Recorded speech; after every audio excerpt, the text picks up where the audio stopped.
चले थे आपको, लेकिन खुद सरप्राइज हो गए, शॉक हो गए इनफैक्ट। इसलिए ना आमतौर पे ऐसे सरप्राइज प्लान नहीं करना चाहिए।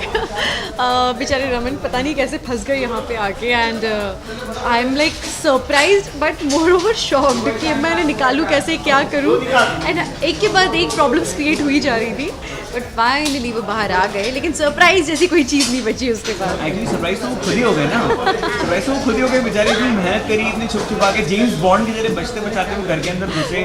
आपकी मम्मी से बचने की कोशिश करी बट बच नहीं पाए, फिर नौकरानी से बचने की कोशिश करी, उनसे बच गए। उन्होंने इतना बचने की कोशिश की कि वो एक्चुअली में सब लोगों से बच गए, और लोगों ने उनके बिल्कुल बातों को माना, किसी ने किसी को कुछ नहीं बोला।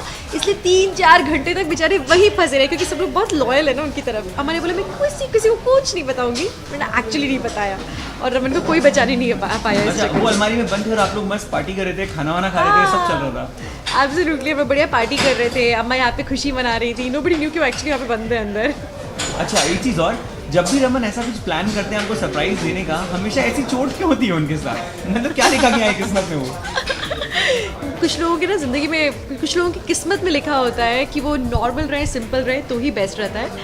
रमन के लिए रोमांटिक चीज़ें बनी नहीं हुई है इट सीम्स।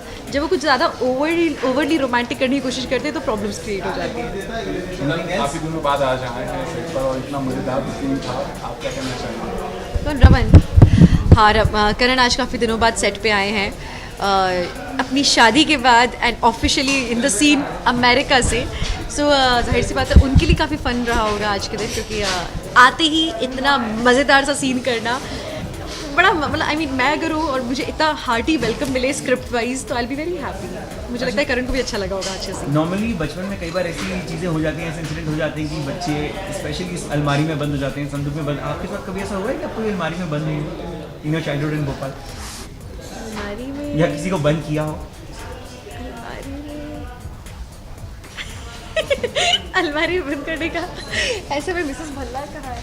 वो पीछे बैठी है। मैम इधर आइए, कुर्सी खींचिए। देखो ऐसे किस्से मेरे संदूक में से नहीं निकलेंगे, लेकिन हमारी मिसेस भल्ला के पास ऐसे बहुत से इंसिडेंट्स हैं। एक minute ma'am, I want you to tell them, आपने कभी किसी को ऐसे अलमारी में बंद किया या कहीं बंद करके आप भूल गई है?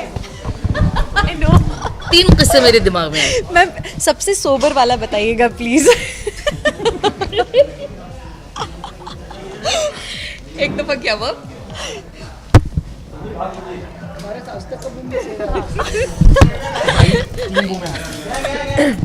एक दफा यह मैं काफ़ी छोटी थी, मेरे ख्याल है 7-8 साल की होंगी, तो मैं अपनी नानी को तंग कर रही थी और मैं चाह रही थी कि वो मेरे पीछे भागे, और जब मैं अलमारी के सामने से गुजरूँ तो अपने अलमारी में मतलब अपने आप को छुपा लूँ, तो फिर वो इर्द गिर्द भागती रहे और ढूंढती रहे मुझे।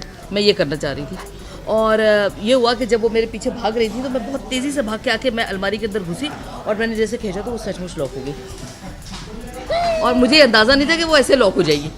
वो लॉक हो गई तो मतलब एक आध दफ़ा मेरी नानी ने आवाज़ दी, फिर वो बैठ गई। उन्होंने ढूंढने की कोशिश ही नहीं की, और मेरा इतना खटखटा के यहाँ से सारा खून निकला, और इतने घंटों में बंद रही कि वाकई वो तो बिल्कुल बेहोश होने वाली हो गई थी।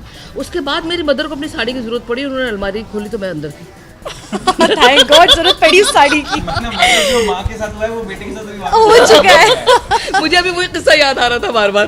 मेरी ज़िंदगी में ऐसे बहुत किस्से हुए हैं जो यहाँ पर इंसिडेंट्स होते तो मुझे वो लिंक करके बचपन में पहुँचा देते। और मुझे मैम के तकरीबन सारे किस्से पता है अभी। Thank you so much. Most welcome.